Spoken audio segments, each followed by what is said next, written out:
It took me 7 years to look at Hollywood and politics and even the scientists as humans, programmed humans, but as humans, highly innovative humans, but as humans, not some reptile, not some alien, not some subhuman species that we see all over the conspiracy world. But it took me 7 years to look at Hollywood stars and look at politicians and look at even the scientists out there, past and present, as actual humans with innovation, given a total different background. Because I look at my own background. And when you have studied the conspiracy world and you learn about undetectable mind-controlled units, people, bots, whatever, oh yeah, there are a lot of people out there who've been under some kind of programming that others did not get the luxury to be exposed to. And so they have a very different way of doing things, a different outlook on life, even working from a different, a different set of genetics. What do you mean a different set? Well, I don't want to say different set, but when there is specific programming developed from all types of backgrounds, certain genes do express themselves differently, even more aggressively, based upon what is emphasized at the time. Just like medications, certain medications bring up hormones and focus on certain hormones to produce a specific outcome. Well, that's also in academics, that is in kinetic training, muscle training. That's also in,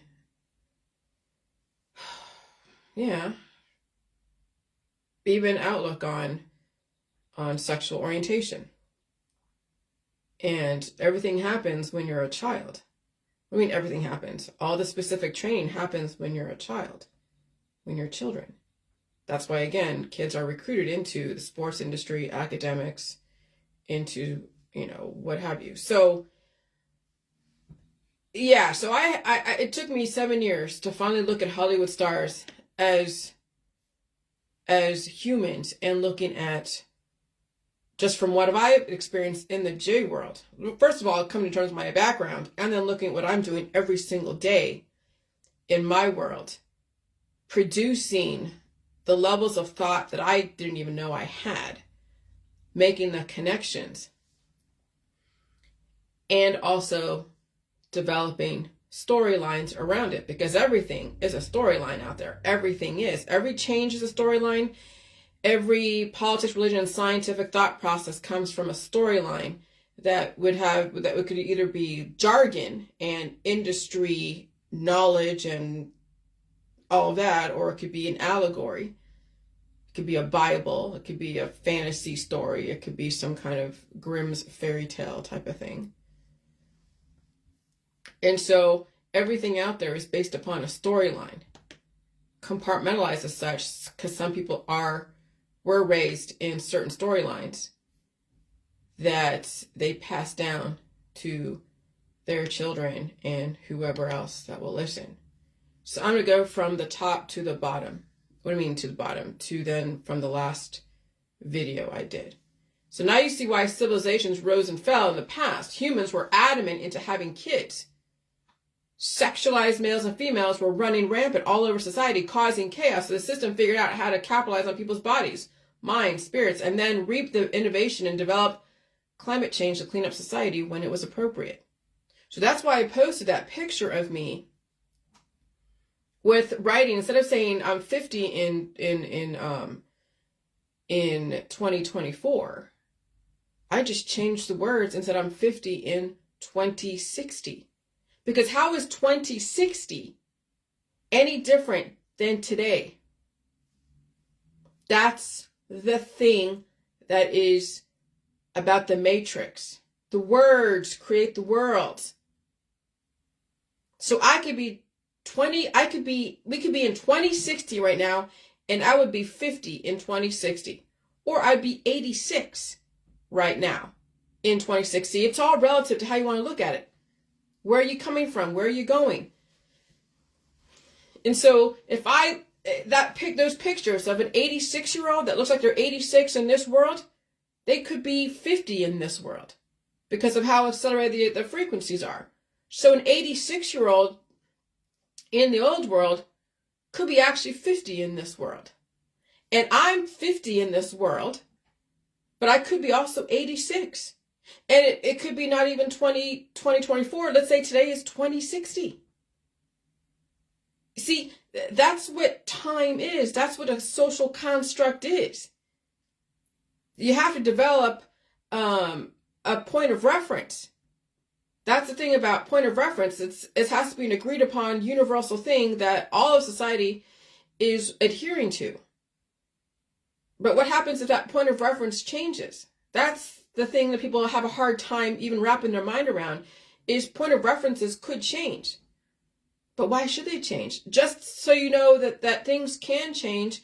Things don't have to be the way they are, but it does take time to prove that point of references could change. Well, how could they change? Well, you're watching it right now. Okay? And so, I mean, oh my gosh. So now we have evidence on the internet, not some charcoal drawing or relief painting found on the cave walls or canvas. What happens when people are being capitalized on their bodies, minds, and spirits, and then the society of the time is reaping the benefits. I mean, you look at these people like the singers and the songwriters and the sports stars are making billions of dollars. Yeah, they're capitalizing on the gifts that were given to them genetically, as well as the innovation that they went under through outside aggressive training that you wouldn't find in the average family out there. That's why people get sent off to really good schools, or they get sent off to boarding schools so they can get innovated in whatever manner. They get sent off to institutions to get innovated in whatever manner that they want to see later on in life. Okay? So now you can see on the internet that you can make billions of dollars on the kind of innovation and training that your parents paid for you, that you inherited, or that what you undergone yourself. Well, I couldn't say I developed my protocol out of a vacuum. No, I had a background of academics as a child. I had a lot of experiences the last 50 years in my young adulthood. Everything starts out as when you're a child. And then, of course, biologically, biophysically, your predisposed issues, and even the current environment at the time. Okay? And so, so making billions of dollars is not remarkable when you've been given that background and that training. It's not something that just happens. Because when you think about even the kids that are out there, like in the school system, and maybe one kid is being bullied because they're so smart, and other kids are not as smart, so they bully that kid, and to find out that kid is a secret genius. Well, they have the capacity, they have the blood type, the kinetic energy, the background. They have the ability to sit still and learn things, and then be able to regurgitate it, and then show potential for then something great if the system channel that energy. But geniuses don't just grow in backyards. They're developed at a young age, even through innovation and genetics, and also that society. Okay, so don't think like, oh yeah, they're magical people, all these geniuses and people that make billions of dollars. Nah, it's through innovation. It's through aggressive innovation, rampant reproduction. Some people fall through the cracks and they end up doing themselves in, which you're seeing also out there. SUICIDESs and then HOMICIDESs, because people can't handle the pressure of so many things. They don't know how to channel that energy into something productive and useful. That's the thing about survival, is how do you channel whatever energy you have, regardless of where it came from, into something productive and useful for that person as well as society. You're not tearing down society because you have trauma or issues. So now we have evidence on the internet, not some charcoal drawing or relief painting found on the cave walls or canvas. We have video proof what people do and why they have behaviors and what happens when families reproduce at such aggressive levels, weakening future genetic lines, especially if they don't have resources that the system can use and channel. Okay, to get some amazing things, you have to reproduce so many different copies and prototypes with a little bit of, unique, a little bit of different programming in each person. And then you're also looking at religions and politics and the science backgrounds and also the geographical location and the culture and all that. So many factors are taken into account when someone is successful in the eyes of society and they are a contributing member of society. And so, no, I don't do celebrity worship. I really don't.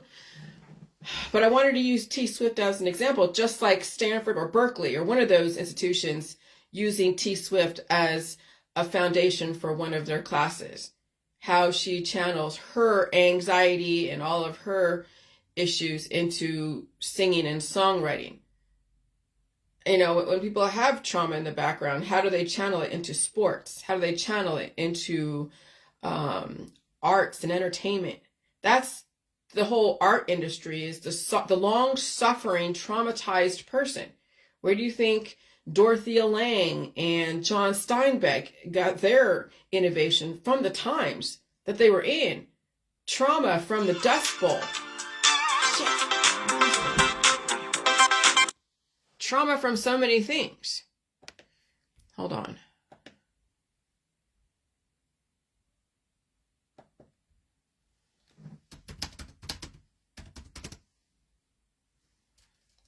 Are you okay? Okay.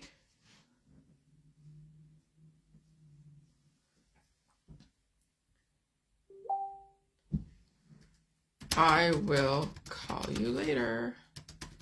Love you. All right. So, yeah, where do you think John Steinbeck got all of his content from? The times that he was living in. He was able to turn that trauma of watching history go through its processes into writing, into educating people of that day and of the future. So there was something to look back on and see what people were dealing with during those times of economic downturns and potential innovation. Okay? Oh, Jesus Christ. Okay. All right. And so you see a lot of these Hollywood stars are not having children until they after they've gone through their career. Why? Because the children would take away from their potential successes and also cause them to deteriorate sooner. Okay, so when you look at Hollywood stars as people and you study them as people and you look at what they've done in their earlier career, you saw what Christina Applegate went through. I don't think she has any kids, but she has MS at my age. That's Gen X, going from one side to the other. So you have someone like Christina Applegate, and then you have someone like Jennifer Aniston. Okay, Jennifer Aniston, she's 55, 54 or whatever, 55. She just turned 55, and she looks okay, but you see she's fighting time. She's gone through some procedures and whatever to try to fight time, but if you're not replacing those genes with meat, milk, cheese, and eggs, and you're using other outside sources like plastic surgery and Botox or whatever. And then you see other people like Cameron Diaz. She has a child. You have people like Blake Lively, has a few kids, and she just had her career the last, maybe 10 years, give or take, with all of her movies. And now she's married to Ryan, whatever his name is, who had his string of movies, and now they're parents. Okay? But you see them have kids after their career. And sometimes people have kids during their career, and they do that, and okay. And then they also deteriorate. Okay, so it just all depends on the genetics, if they can carry themselves through or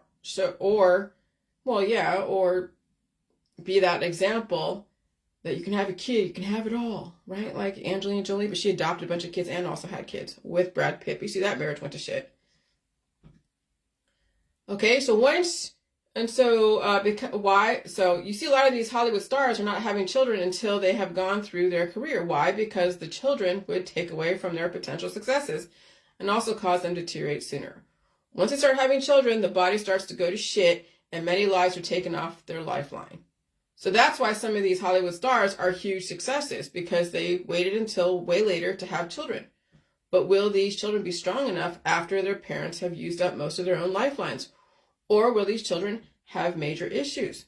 So when a Hollywood star rises to such an extent, their fall will be either aggressive aging and the resistance using all the plastics and the Botox, or a huge family and husband or a string of boyfriends. So with the example of Taylor Swift, she's 34 years old. Now they're showing her dating people. She's gone through a lot of successes with writing songs, performing like the Eras concert. And in, of course, the Super Bowl, she's dating or having sex with a guy named Travis Kelce. It's not like love at first sight. It's lust at first sight. It's sexuality. It's that hormonal programming that's triggered in her that will also give her then something else to write about at some point when that goes either way. Okay, I'm not saying that she's going to fail. You never know. She might have a kid from that. Who knows? Okay, so performing at such aggressive levels, such as high-performance entertainment industry stars, there are drawbacks. How do you recoup the resources that were taken from you? And how do you reconcile with all the microbes you ever were exposed to when you were on tour? And so the thing with me is I was able to recoup the resources that was lost from my childhood, from my genetic predisposition, from Vietnam War and all that, and from the last 50 years. I was able to regain and recoup the reserves that were lost. So that way I can handle then transitioning into the future and understand why the system is doing what it's doing as far as this climate change. UN Agenda, 21, and UN Agenda 30 and 40 and 50 and 60. So thanks Audrey and Lynn for that information, because since I'm friends with you, I can see what you guys post to each other, and that was some really valuable information. And Africa is going to be the end point, 2060. Because Africans in Africa are so strong. And right now, the West, full of Caucasians, when you think about it, the West full of Caucasians, we've been so highly innovated. A lot of us are extremely in deficit. Okay? And when you're in deficit, eventually you have to go back to where you came from, but now out of more of innovation. Okay? And right now, the Africa is going through their own evolution. Okay? Africa's going through their own evolution.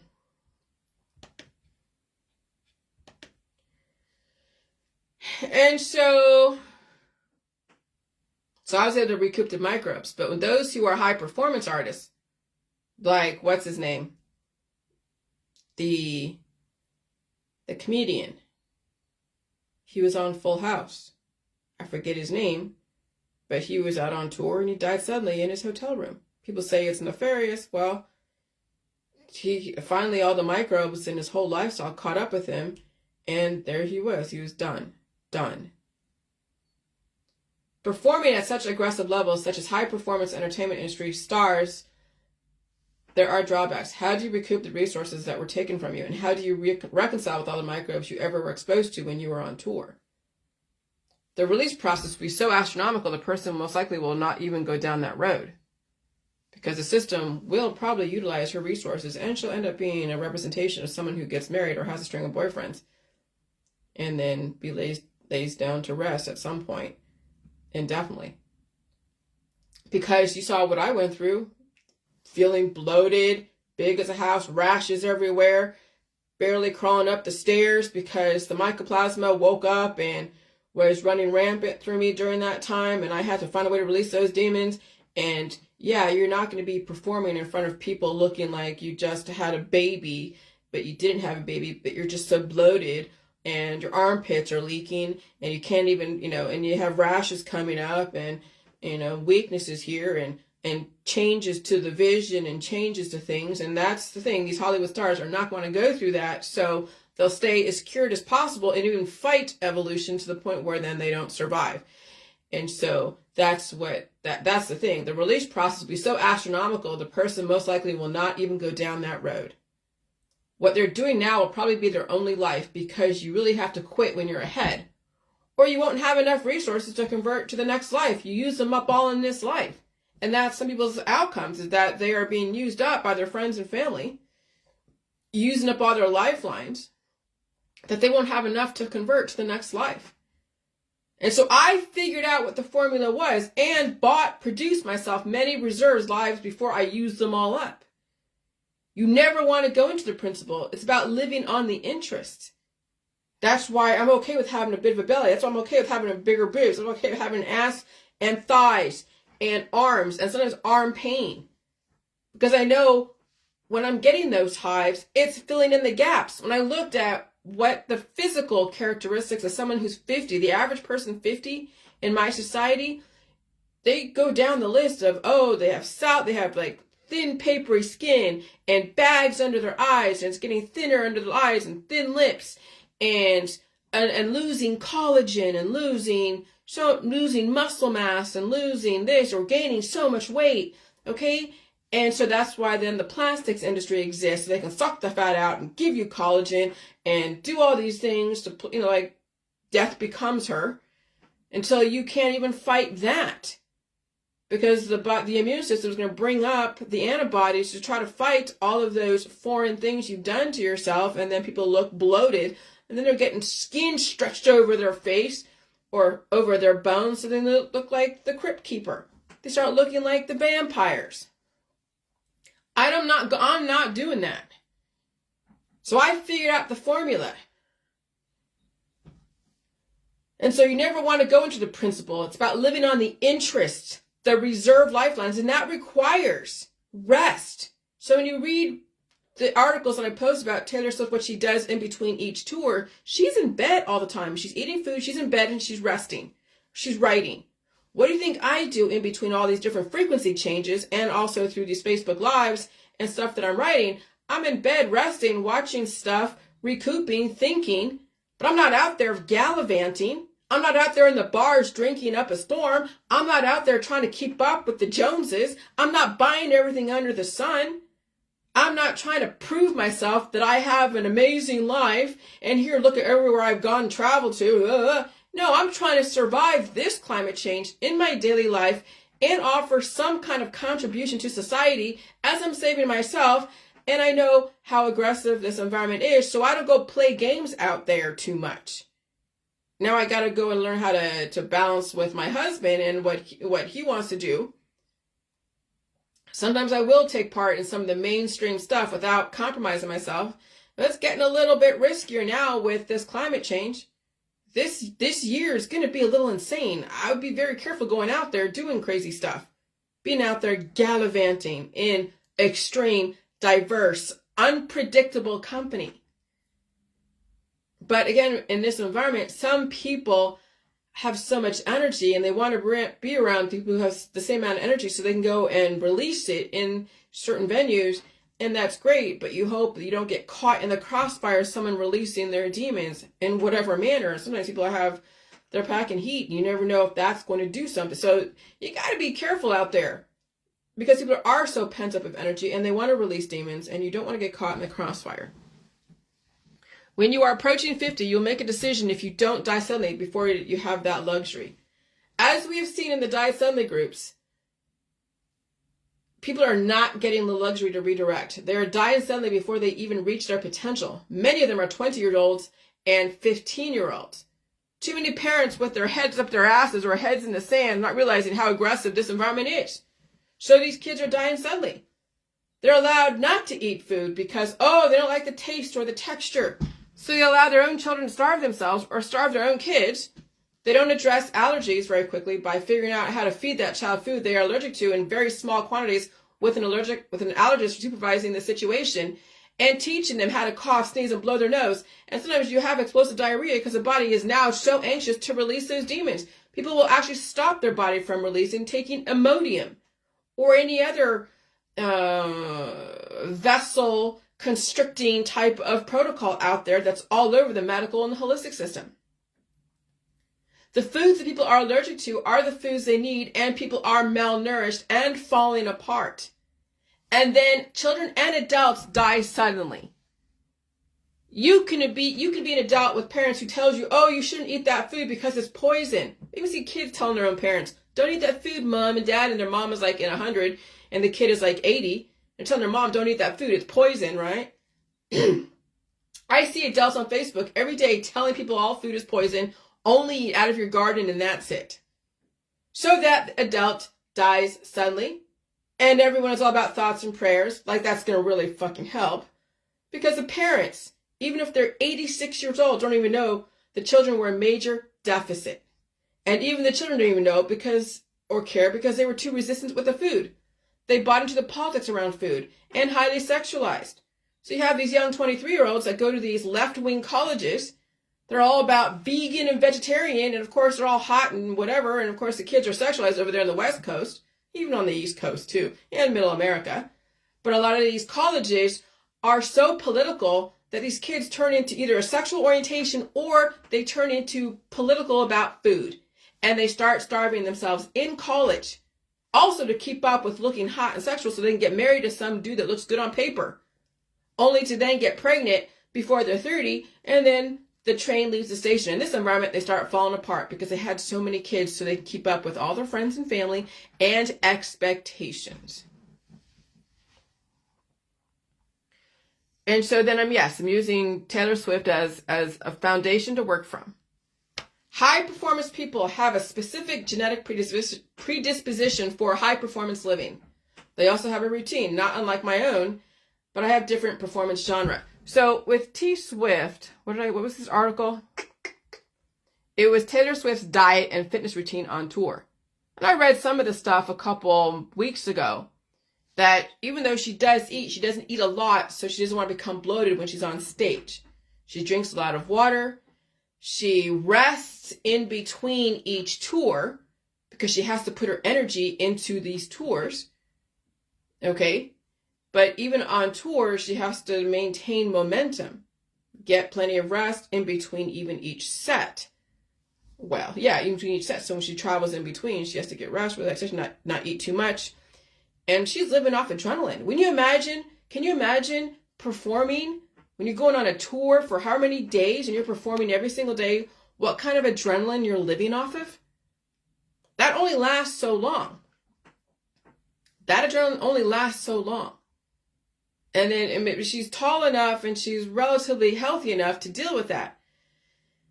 And she's eating pretty much as she wants in between each time to build up the reserve so then she can go and then perform.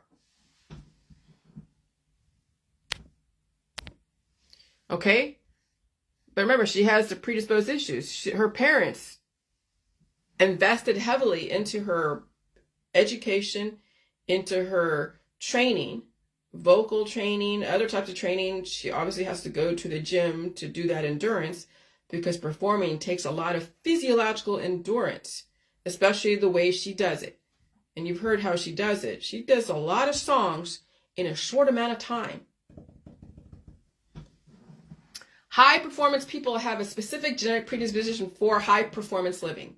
They also have a routine, not unlike my own, but I have a different performance genre. I'm not using the Stairmaster or treadmill and belting out songs. I get plenty of rest. I eat all the foods that are necessary, meat, milk, cheese, eggs, fruits, pastries, whatever, and I write. And I'm not writing songs.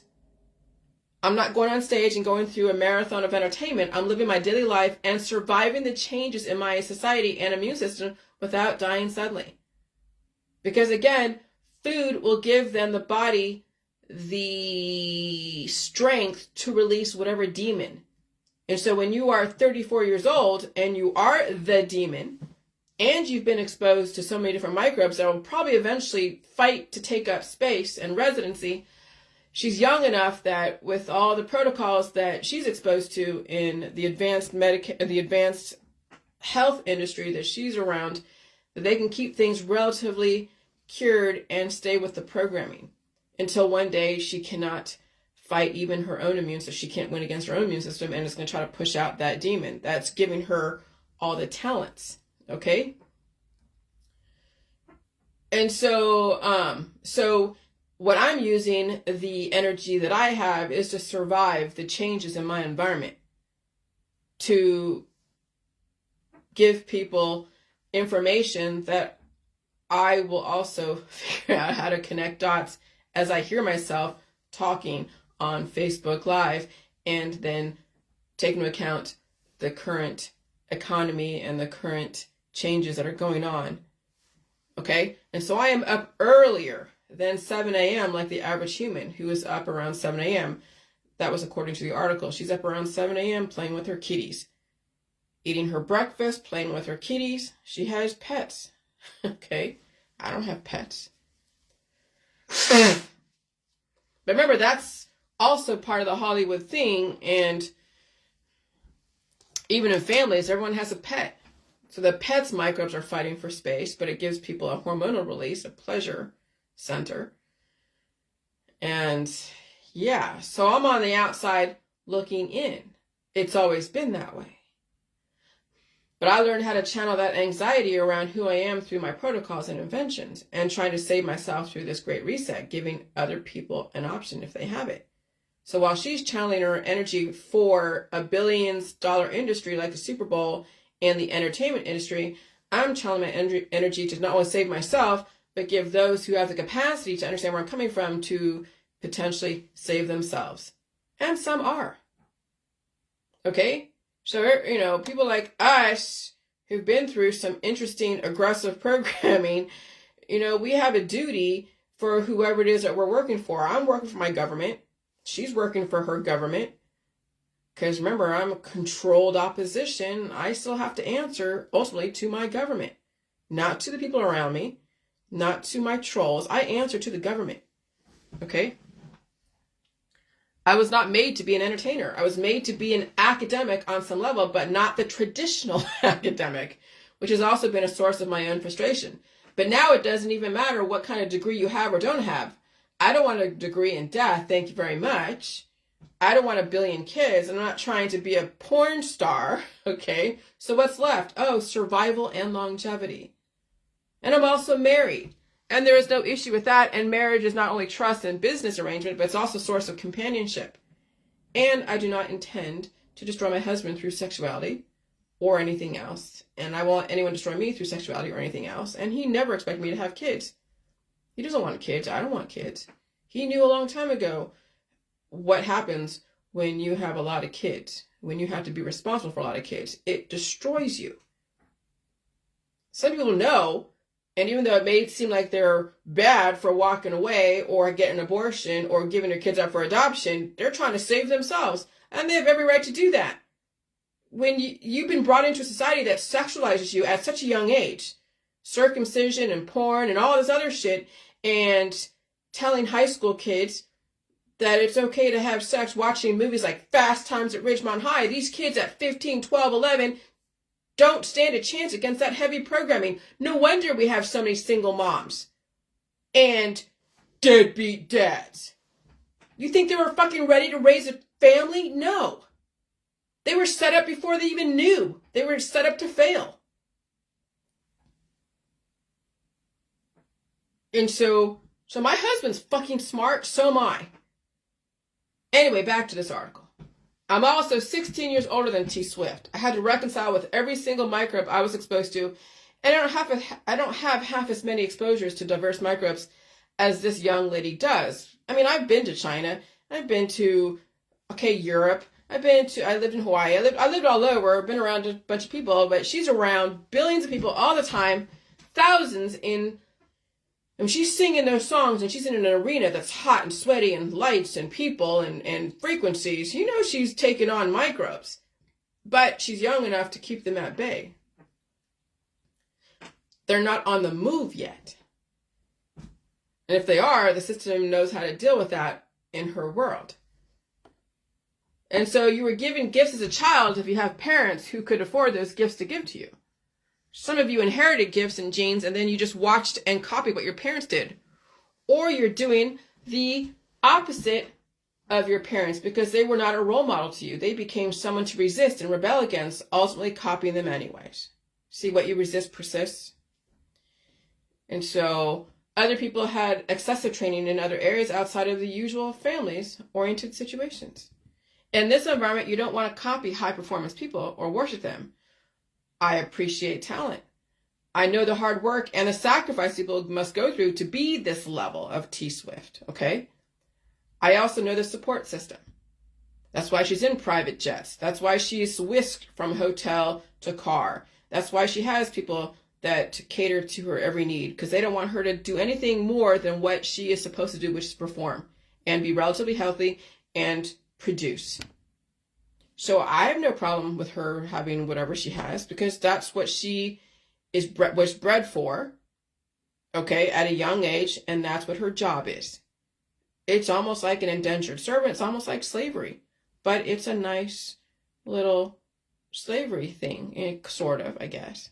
And she gets to have fun and have sex, and Travis Kelce is cute. You know, he's a tight end. I see nothing wrong with that, if that's, you know, where she's at this point. And if it makes the Super Bowl billions of dollars, then everyone wins, right? She gets to have fun, have sex. He gets to have a hot chick on him. And the system gets to watch, you know, the Eras concert people and the Super Bowl people merge together, and then you have billions of dollars. But okay. That's what she was bred for. Good job. Okay? So I also know how, I know the hard work and the sacrifice people must go through to be this level. I also know the support system. Being on the outside looking in is never fun, but the return on that investment is fame, power, influence, and fun. Okay? And when you are stuck in a different world than most people, how are you going to channel your talents? What will you do to contribute to society? You can be loved and outside the circle. You could be hated and outside the circle. You could be so misunderstood and outside the circle. So what will you do with that energy when you're outside the circle? Because no one is going to give you the energy when you're on the outside of the circle. People are on the inside. They give each other energy all the time, but they cannibalize each other. Until somebody says, okay, I gotta come up for air and get the hell out of that circle because it will destroy them. You have to find the trauma and channel talent and invention and survival through that trauma. That will give you your next lifeline if you know how to use that energy. So those that are like, oh God, I'm outside the circle all the time and my family hates me, everyone hates me. Okay, yeah, wham. Now what do you do with that? You're alive. I mean, you can spend your life bitching about how your family hates you, how the world hates you, how this hates you, how that, you know, or you can spend your life trying to use that energy and channel it through something amazing. Okay? That will give you your next lifeline if you know how to use that energy. Some of you have trauma and you're going to waste that energy on bitching about the past instead of pushing forward into the future. But this is the thing. It took me 7 years to reconcile with all the biological shortcomings I held as well as intellectually. I had physical deficits. I had to go and fill in the gaps. You can try to be like a sports star, high performance entertainer, but it's a conditioning process that some people don't have because they came into this world at such deficit and they're trying to copy Taylor Swift or Ronnie Lott or Joe Montana. Trying to become a football star, right? Trying to become a cheerleader, trying to become whatever. And they came in at such deficit. They don't have the strong bone structure or the strong vital organs. So these kids are slaves to their parents and their parents' dreams, and they're dying from their parents' persuasions. Kids are dying at the hands of their own parents in socially acceptable situations. If you don't know your physiologically and intellectual capacity and deficits, you'll overdo it, and some people will die suddenly. Children are the most susceptible in trying to copy something that is such pie-in-the-sky ideals. These parents are trying to copy their parents and push these kids into being so busy they run themselves down into the ground. So yeah, in the 80s, these kids are going to Girl Scouts, Boy Scouts, soccer, academic clubs. They're traveling everywhere, doing all these things and running their clock down so aggressively. In this environment, it's even more so than before in the 80s. what really children need is to build up their body with meat, milk, cheese, eggs, everything. And they need to also exercise their brain with everything they can get their hands on and read everything. Children also need to release demons and eat so much food, but you can't force them to release demons or eat food if they don't want to, or if they can't. You don't even have to do what I do, in my book. Sometimes the body forces things out and they get explosive diarrhea. But then people get all scared about that because they don't know to replace that energy with food when they get explosive diarrhea just from the environment. And so they take Imodium. They take all these different medications to stop the body from releasing, and then those demons are trapped inside, causing then potentially even fast-moving cancers, and died suddenly. Theoretically, if a child was mature enough to understand to what degree the deficit they're in, they could save themselves with a great support system called their family, who understands what they need to go through to survive. Those types of families barely exist at all. Too many parents are into their own successes, trying to reach their own potential even through their own children. Their children become an extension of them, become a piece for them, to leverage, to commodify, to use as a political tool, because parents have issues. And so their kids become then cannon fodder. They become a stepping stone for the parents' success. As you see in all the activism, their kids are in the forefront. Look at my kid. Look how great I am. They're getting credibility for having children. That's the brainwashing. Children are weakening those parents, but the parents are dying suddenly or contracting disease and then blaming it on the V's or everything else out there when it's their own family and friends and their own lifestyle that has weakening them, then causing them to blame other people for why they're being weakened. But there are some parents who give a shit about the future. Their kids might have a chance. They may not have to die suddenly if that is in their cards. Kids cannot afford to be food intolerant and picky about food, not in this environment. I never liked eating my vegetables as a kid, but I had to eat them. I remember sitting at the table when there was broccoli or cauliflower, and I hated it. Oh, I hated it. I ate the pasta and I ate the meat, but my vegetables were left on the plate. I really needed more of the pasta and the meat, but the whole exercise, when you think about it, was you had to make the kid eat the food, whatever it was. They had to eat everything on the plate, regardless of if you agree with the programming or not. When I look back on it, I understood what was going on. I had to eat my food because my parents said so, because they knew better, regardless of the intention. But how many kids out there are like, I'm not eating this, I'm not eating that, I'm only eating this, I'm only eating that, and that's it. And they put up a fight, and the parents are like, okay, fine. So this kid is growing up in major deficit, missing vital nutrients because the parents allowed that child to dictate what they should eat. Oh, but if they have allergies, and they're getting an infection all the time, they don't know how to cough, sneeze, and blow their nose, or poop, and are afraid of pooping, then they're getting operations and having their immune system shut down systematically through all the operations and medications and an instrument stuck in them, sucking out things that they should be releasing on their own through cough, sneeze, and blowing their nose and pooping and peeing and sweating. And so I never liked eating my vegetables as a kid, but I had to eat them. I probably needed more of the milk and the meat and the ice cream and the red meat, but it's not even the point. I was told to eat everything on my plate, and I couldn't get up from the table until everything was eaten. And so I'd hold it in my mouth. My mom would be like, you're holding it in your mouth. You're not fooling me, Jillian. I'm like, so eventually I took my milk and I swallowed it whole because I didn't even want to chew it. That's how bad it can be for some kids out there. It's very difficult. And it wasn't like I was getting any allergic reactions. I just didn't like it. But it's not my job to say, well, I don't like it and I'm not going to eat it. Because all food is necessary. There is nothing poisonous in the food supply. So when someone says, oh, you're forcing the kid to eat and it's poison, you're harming your kid by letting them starve themselves. They need the meat, the milk, the cheese, the eggs, the vegetables, the fruits and vegetables. They need food, and kids are fucking starving. And they're allergic to everything. Sometimes saving your kid is a battle. And many parents don't have what it takes because they were allowed to dictate what they could do at the table. So then parents are like, well, no one force-fed me, or no one forced me to eat my food on the table. So I'll let my kid, do whatever the hell he wants at the table. But you see, parents out there who have a God complex will destroy their own children inadvertently and, of course, blame somebody else for it. But Jillian, you don't have children. My point exactly. When you're in it, you can't see it. And if you think you know everything because you're told you are everything because you're a parent, children will weaken you. Those in the J world who have kids, realizing to what degree deficit they're in and regain lifelines, they understand. Okay? Children will also work against you.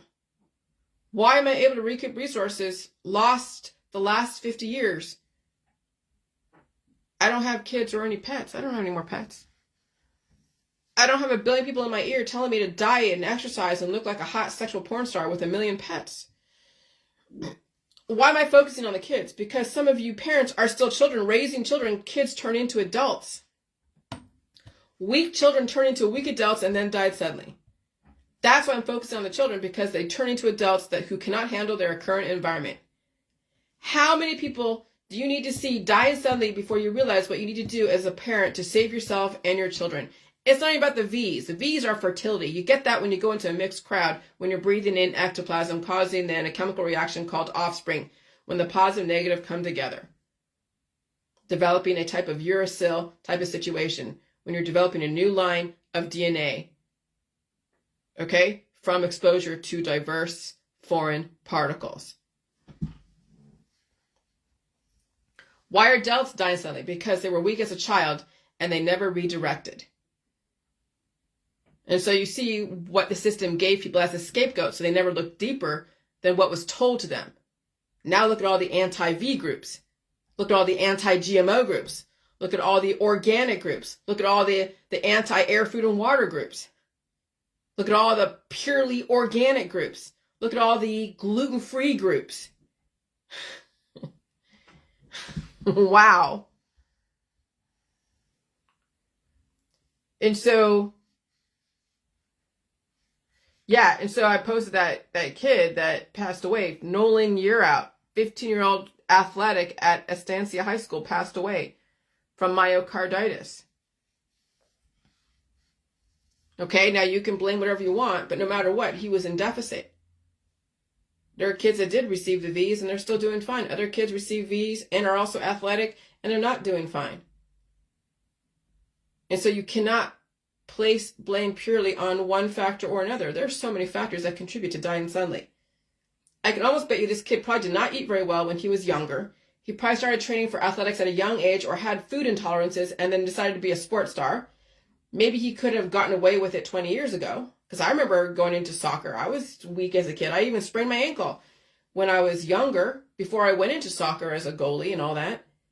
And they put tape on it and it healed, but it didn't heal 100% perfect. But all maybe the antibiotics and whatever else covered that weakness for many years until 2010. And I re-sprained it.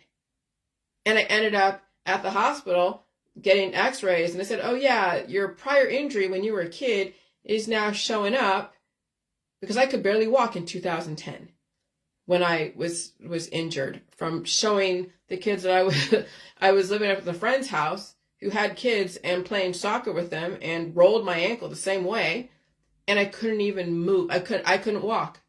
I was like, holy crap. And so I went to the hospital, got the x-rays, had a boot to help me walk. But can you imagine not being able to walk and go to the restroom? And I was living with people. I was a roommate. This is before I even met my husband and I got together and met on the internet. Okay? So, so you see, if you had injuries as a child and they come up when you're like 30 something, that's some eye-opening shit. And that was back in 2010. Re-injuring a previous injury from childhood. But, I didn't break any ankle. I didn't break any bones. It was just tendons that were soft. And I still sometimes to this day, every so often I'll feel a little weakness when the frequencies are such. And I'll feel that weakness in my ankle, but I haven't fallen from it. But some things will just give out on you. That's what people deal with now, is that their bones and tendons and ligaments and muscles are giving out on them because of prior injuries. that were never allowed to really heal properly. 90-something%. Okay? So, yeah. So, now I could fall. I fell a couple months ago because I was walking and I just mopped the floor with Pine Sol. There was probably still some left on there. It was still wet, and I did almost a splits. That could have been a time where I could have broken something if my bones were weak. That would have been the time that if I hadn't done what I've done the last 7 years and fallen, I would have broken something a couple months ago. But the fact that I didn't break anything speaks to how strong my tendons and my bones are today. I'm not afraid to jump off the back of a truck and shatter ankles or legs or hips.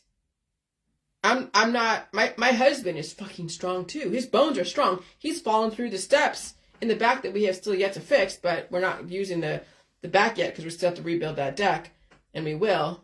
But he's injured himself, and he's had his kneecap moved from one end where he had to actually move it back to where it was.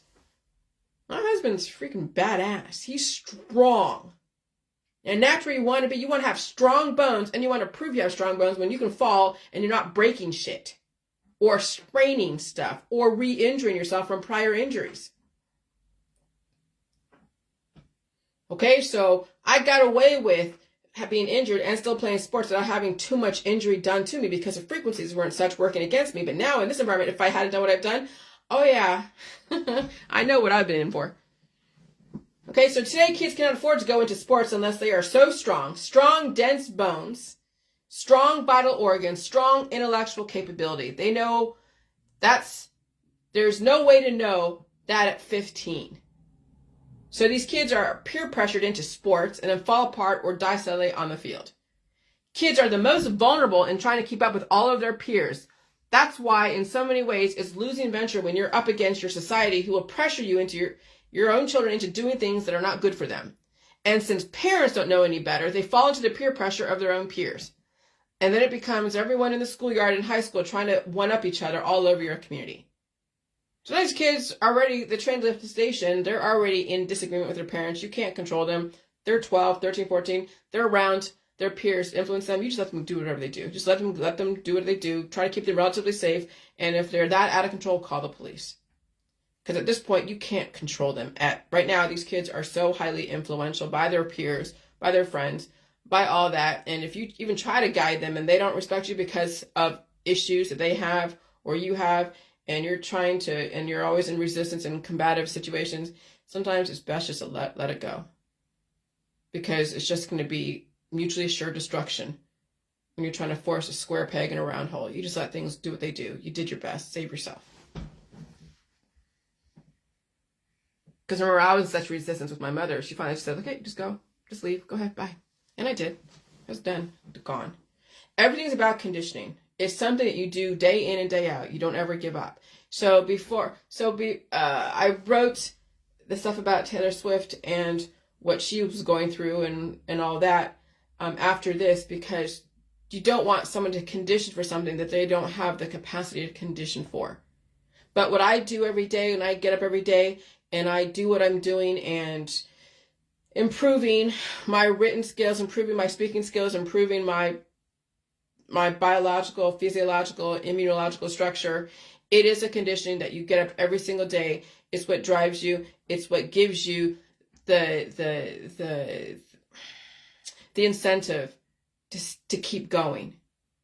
Okay? When there's so much to learn out there, there's so much to conquer within my own sphere of what I know I need to do as far as deficits and other things. Okay? I'm not in competition with anybody else. And so everything is about conditioning. It's something you do day in and day out. You don't ever give up. It's a passion that you don't need an alarm clock for. It's a passion that drives you. So my husband needs an alarm clock to go to work, which I understand. But when he goes fishing, he's up before the alarm clock. It's so funny to see that dichotomy where he has the alarm clock going off 50 million times when he goes to work. But when it's fishing, there's no alarm clock. He's probably been up all night, just can't wait to go fishing, okay? So that's his passion. So it's something you don't ever give up. It's a passion that you don't even need an alarm clock for. It's a passion that drives you. What are you conditioning for? And you must develop the content to condition it to go wherever direction you want. So Swift had to write the songs to condition herself to sing them in such a long set. And I see the strategy using the treadmill and singing. She doesn't eat a lot, especially during her performances. Talent is not something that's just given. It's conditioned at an early age. If you don't have a dream, somebody else must dream for you until you can figure out if that dream works for you. Be careful not to get pigeonholed into your parents' dreams. And if you are a free agent, then develop a capacity to condition yourself in whatever the need is. Not everybody is lucky enough to be in a nepotism type situation. I wasn't lucky enough to inherit a career or a company from mommy and daddy. Some people are. Okay, fine. What's a free agent? Someone who can decide for themselves what they do. For example, a worker who can easily choose who to work for. Okay, but these kids that are brought up in the entertainment industry, brought up in the politics, brought up in other types of industries, they're forced into following into their parents' footsteps and even taking over the family business. They don't really get the latitude to branch out and do something different because they were bred for something very specific. Okay? So, and so then I was like, Bio-Hollywoodology, if you don't figure out how to break the spell, the clock will strike midnight and everything will be as it was before. And so that's why I use Taylor Swift as an example of a Cinderella, Sleeping Beauty. She's been given all these different gifts and curses and whatever, and she'll ride them out until one day, the 5 minutes to midnight, she'll start realizing things, and even her entourage will realize certain things. I mean, you saw what's going on with Britney Spears. Okay, that's an example. And you see someone like a Lindsay Lohan is right on the brink of having a child. She looks great. Okay, so she's having her kid. Her career's over. Okay, and now maybe she might go back to Hollywood. I don't know. But she's raising a child. Lindsay Lohan. Britney Spears going off the deep end. Okay, you can see that on Facebook Reels. All right, so the train left the station with that, and the clock struck midnight with Britney Spears. She doesn't even look like the same person. She doesn't even act like the same person back then. Okay? And so if you don't figure out how to break the spell on your own, the clock will strike midnight and everything will be as it was before.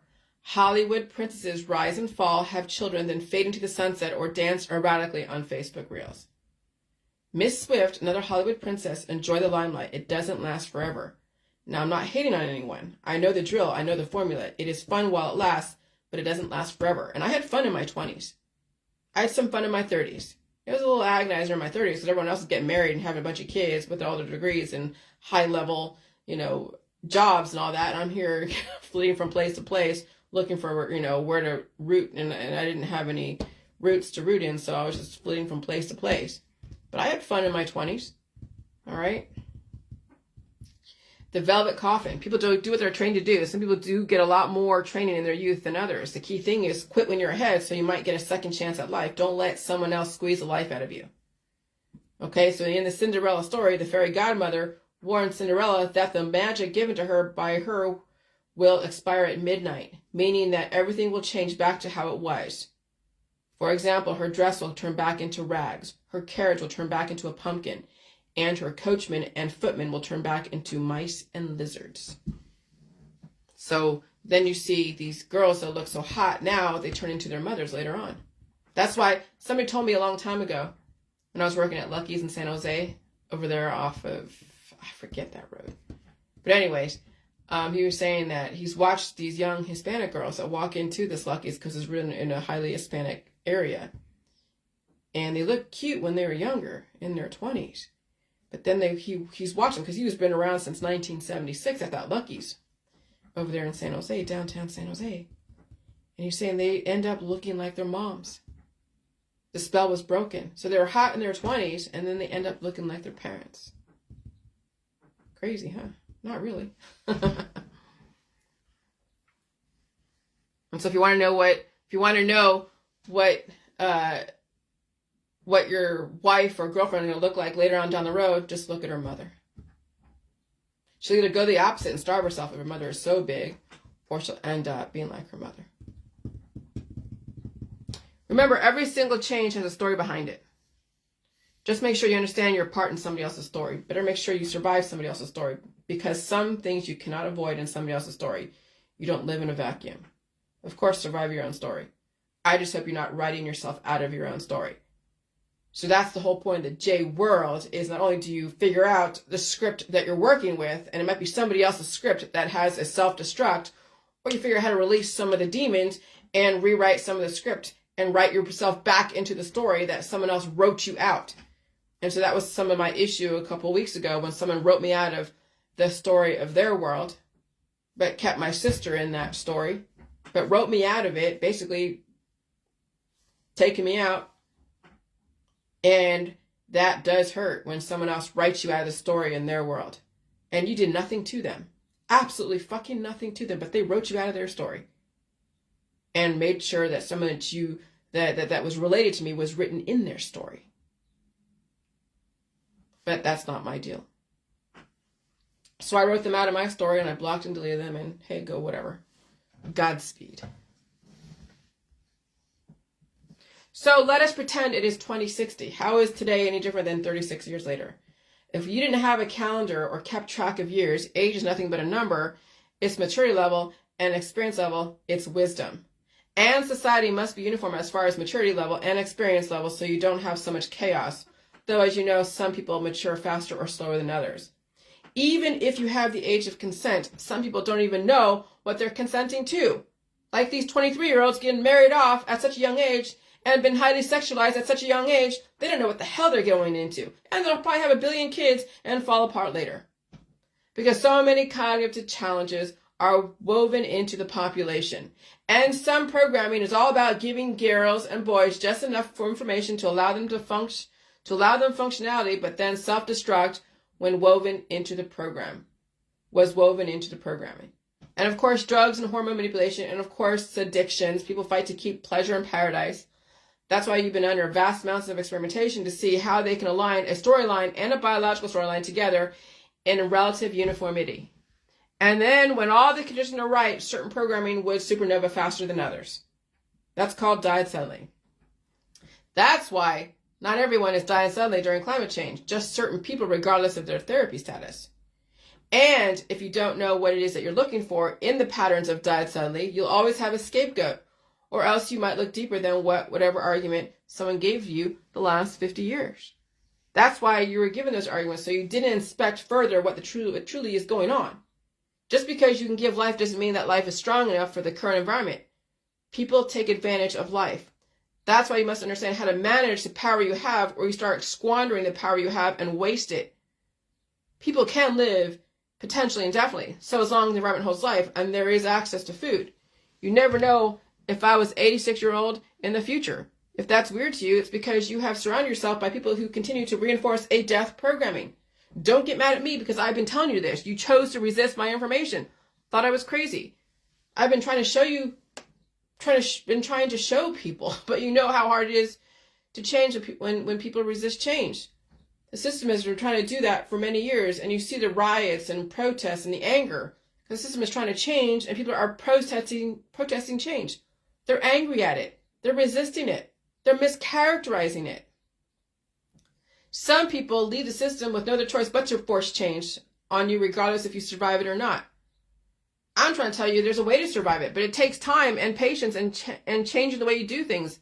And sometimes even moving away from your current geographical location if it's even possible.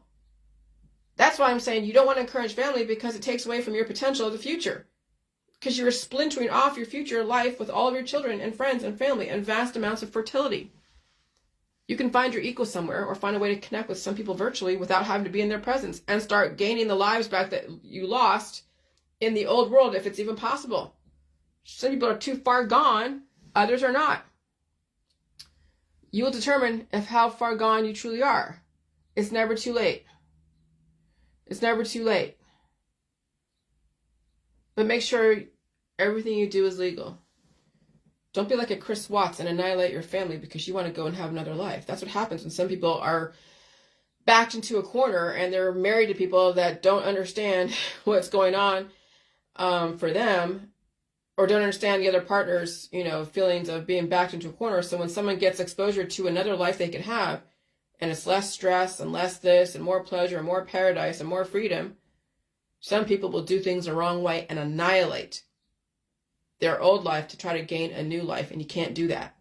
So before you back your kids into a corner, give them the freedom to know that they don't have to be sucked into that type of situation. You do shit the right way, and before you jump into anything, you consider if the choices are even worth jumping into because everyone around you is doing it. You don't want to paint yourself in a corner. If everyone jumped off a cliff, do you have to follow them? If everyone jumped off a roof, do you have to jump off a roof? Just because everyone is doing it doesn't mean you should. Reconsider following the masses, the asses. I post this because I could spend the next 36 years showing you each version of my face changed because the environment became so aggressive. Over time, that could become quite boring, watching my face go from bloated back to relative equilibrium. Eventually, you'll see the pattern. And of course, it'll get boring that I report that I have hives today, and my arm pain today, and armpits open, and everything is leaking, and releasing demons, and eating food. It'll get boring reporting that I fell asleep and took a nap yesterday, right? I mean, at some point, you'll see what it takes to survive. I pretty much powered through the most aggressive parts of the release process. That was the last 3 years. So I'm just going to virtually fast forward into the future. I'm not going to be any different, except that I will gain more wisdom and life experience, and I won't have to go out and die. I won't have to age out and die from wisdom I've gained. I just know how to support evolution correctly, so I keep gaining more lives as I use up lives. And in my world, it's not about beautiful or gorgeous, though I appreciate the compliment, but that's not what I'm aiming for. What I'm saying is you don't have to die because someone told you had to die. There is a way to gain more lives more than you lose them during this aggressive energy conversion called climate change. None of the food supply can be your enemy. You cannot at all say any food is poison. It is food. If it's food, it's because it was FDA approved for consumption. In my opinion, I am pleasant to observe. Relatively symmetrical. Taylor Swift is beautiful and gorgeous because she was programmed to be. I don't aim to be beautiful or gorgeous. That's a lot to live up to. And then you're not allowed to change. You don't want to be beautiful or gorgeous. You want to be relatively balanced, symmetrical, and pleasant to observe, and that's all relative. So I look okay today, and tomorrow or the next day when the frequencies change, I could be all bloated and whatever. But again, I'm not using my body to sell anything. But Taylor Swift is. That's fine. That was her programming. But I'm not trying to live up to that. And I'm also 16 years older. I'm 50. When you're 50, when you look back on everything that you've done, you're like, wow, I was given an amazing ride. And I'm not trying to end it. I'm willing to redirect and go into something different. Now it's time to use the brain. I'm not trying to be a sports star. I'm not trying to be a porn star. I'm not trying to gain market share with anything. I'm not trying to gather a bunch of friends and family and boyfriends and a string of whatever. Now it's about, there's a lot more to this world to learn. Concepts, formulas, writing, reading, speaking. And yes, pointing out the things that are going on in our society to help save people and themselves, but obviously you can't save people. But what are you doing to make your world better? It's not always about the release process and the suffering. What are you gaining from that suffering? What do you have to contribute to humanity?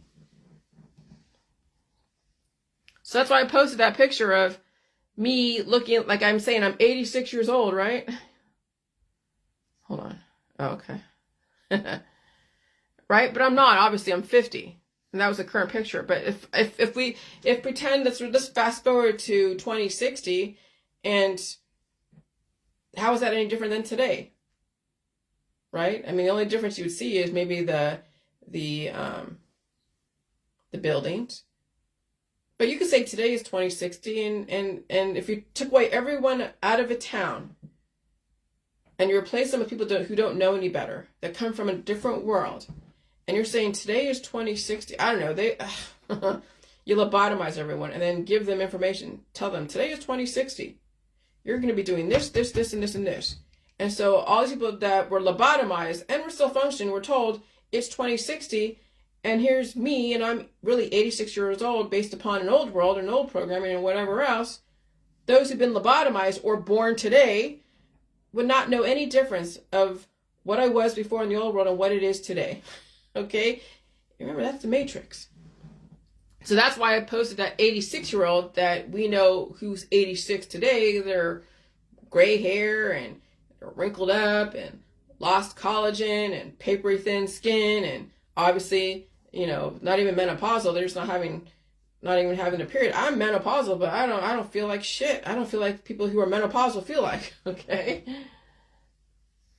And so then I post another one that says 50 in 2024, but 86 in 2060. And I look the same. See, age is nothing but a number. What determines time is deterioration. And when you allow people to deteriorate, when you allow buildings to deteriorate, and you watch that progression of deterioration, of entropy, without negating it and calling it negentropy and balancing out both the positive and negative, and you're letting just a negative take over the positive, and you can measure that through months and days and years and hours and all that, there's your programming. There's somebody giving you a point of reference, a type of uniform formula that's acceptable to everyone. But what if today was 2060 and I'm 86 today and I look like I'm 50 in 2024? What if? And then that lady that looks older in those pictures, 50 in 2060, 86 in 2060. So how could someone that looks 86 be 50 in 2060? Because maybe those that were born, so they're 50 in 2060, and they look 86. They were born in 2000. Here we go, the fucking simple math. Simple math escapes me. So 20, hold on. I don't want to think. All right, clear. 2060 minus 50. Oh, they were born in 2010. So there's someone born in 2010. Okay, whatever. So someone born in 2010, and they look like they're 86 in 2060. Because their lifestyle, their belief system, their frequencies, everything aged them so quick that 50-year-olds in 2060 don't look like the same. They look like they're dying. That's how crazy it could be.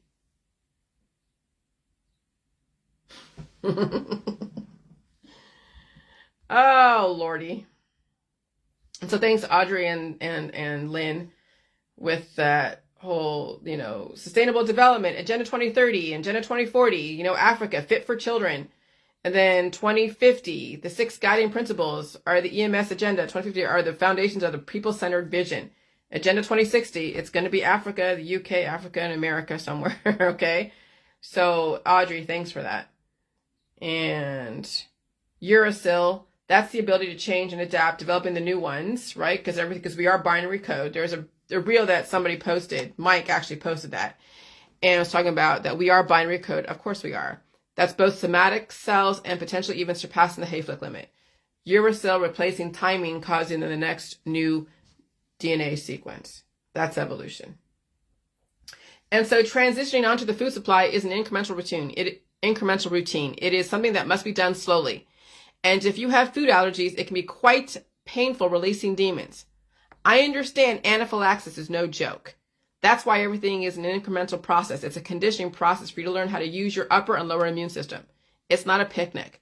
Make time to be well, but also make time to be sick. You'll have to figure out how to balance those two worlds out. I wish I could do it for you, but I can't. Talk to your doctor and ask them how to help you transition onto the foods that would send you into inflammation, because you need the nutrients. You need diverse food. And I've already said before, everything gets worse before it gets better. That's the J world. That's also this great reset. And so, and I post about Miami revisiting 1972. And so when the Super Bowl, when you have two teams from different places playing the Super Bowl, you got to figure out what's going on economically and even sociologically and societally, what's going on in those areas. Miami, they made the Super Bowl in 1972 and 1973. And that's also when they came up, when they were up and coming. Okay, and that was through the Cuban crisis stuff, drugs, and Miami coming up and coming and becoming the tourist capital and all that stuff. You can read about that, but whatever. And then I said one last thought for the day before, well, no. Okay, well, one last thought for the day, right? That's what I wrote. All food is the answer, okay? GMO and processed food, lab developed too. Meat, all meat, cow milk, cheese, eggs, bread, gluten, sugar, salt, fruits, veggie, cabbage. If you are allergic to any part of the food supply, you are the one who holds the problems, not the food industry. What sucks is watching people starve on Facebook trying to sell you a diet as they are starving. You can only just sit and watch them try to sell you their way of life, of starvation and deficiencies. You can't force feed anyone. And so then I wrote before that, replace the energy lost from spontaneous diarrhea with food, all food, meat, milk, cheese, eggs, gluten, and pasta. When you're drinking coffee like Death Wish coffee and it's speeding up your hamster wheel, you have to replace the energy used with food so you can stay alive or use up all your resources. The reason why you had the spontaneous diarrhea was the immune system activation from the climate change in the area, and the body urgently had to release those demons. Do not think you were food poisoned. No, the food helped you push out the demons, giving it the oomph it needed. People with food allergies need the food they are allergic to because they have been starving for generations. They must play the transition onto the food supply very carefully. Okay, and taking those remedies causing then offspring also then forces the person to go back to square one and not mature. They're staying in juvenile status, and eventually those juveniles eat the mature cells, and then that person dies suddenly. That's why the remedies and all the things people are recommending are also compounding the issue of the mycoplasma then on the move to destroy the parent cells.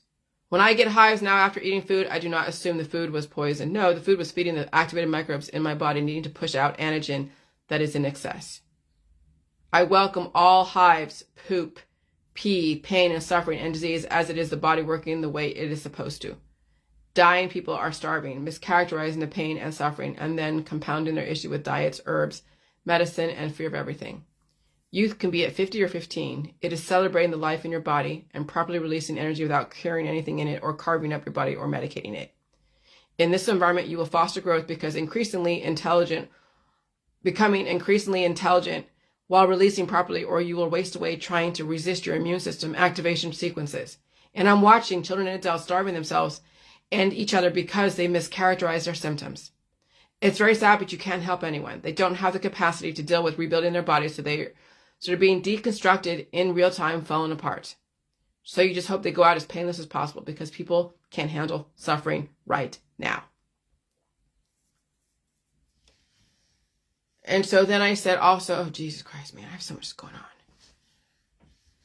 And so I said, okay, you really do not want to win. Okay, so right now with the truther community, they want to wake up everyone and they want to win and they want to be vindicated for everyone laughing at them and telling them they're stupid and all this stuff, right? You really do not want to win because once you win, it's game over for many. Playing the game was life. Once there's a winner or loser, game over. Do you really want to wake up everybody in your community? Because once you do, that's game over. You only want to wake up those who are meant to be woken up. That's a self-fulfilling prophecy if you put yourself out there and give some people the option because others will just laugh at you. But at least you put yourself out there on some level, regardless of how you do it. You gave people the option and you should pat yourself on the back for doing that. So again, be very careful declaring victory in any conspiracy, truth, or community. If you actually win, everyone around you who didn't understand you will lose, and then people around you lost. That makes you a loser because you were trying to wake them up and you were unsuccessful and you still didn't save yourself, whatever that means. I don't want to win. I want to give options for those who might have a chance to understand, and whatever those are. See, I'm dealing with so many different truthers who are in the remedies, who are in the herbals, who are in all the different things, and to them winning and to them saving themselves is so different. Okay? To them winning is so different. So I don't even argue what winning means to them. I don't argue what saving oneself means to them. It's going to be different for everyone. So no matter what, if you're in the herbalist world and you're trying to remedy everyone's pain away and they're trying to wake everyone up by remedying their pain away with their protocol, to them, only certain people get where they're coming from. Because you're not in my world trying to release demons and live indefinitely because they have deficits. So I really can't even, so there's no point in me trying to figure out what winning means to them because it doesn't even matter. It doesn't even matter. Some people will get them, some people won't. Some people get me, some people won't. It doesn't even matter who wins and who loses. Because at the end of the day, if you're still alive and you're still alive, if you're deteriorating, you're deteriorating. If you die suddenly, you die suddenly. There's nothing you can do for anyone else. So you just be representation and then people will learn from you whether you live or die or not, okay? And so be careful declaring victory in your conspiracy truther community. If you actually win, everyone around you who didn't understand you lost. And when people around you lost, that makes you a loser as well, because you were trying to wake them up and you were unsuccessful and you still didn't save yourself. So I don't want to win. I want to give options for those who might have a chance to understand my point of view, as someone else will have their point of view and claim the same thing as what I'm claiming. And I'm fine with that. I don't care. Okay? We're not going back to 1985, and Joe Biden is not going to wake up and say, April Fools, everything was a joke, and Trump is not going to fucking save you, so sorry to burst your bubble, but you'll see evidence one day if you can save yourself, whatever that means. Okay? And so remember, the World Series between San Francisco Giants and Oakland A's, okay, and those two teams were playing, and that was the Bay Area, and then the 1989 earthquake. So when you have a World Series, when you have a Super Bowl, and certain teams are playing, and even where they're playing is significant. Next year, the Louisiana, they're going to hold the Super Bowl, and they're saying the 49ers and the Kansas City Chiefs or whatever are going to play against each other, but who knows? Maybe it's like Green Bay Packers, who knows? But Louisiana is the next venue for them to play the Super Bowl. What's going to happen to Louisiana in 2025? I don't know. So there's always these little indicators if you can look at patterns. And if you're not aware because you're too busy doing whatever, you'll be traumatized because you're not aware. You're too busy honoring ignorance. And okay, probably easier that way. All right, that's it. Bye.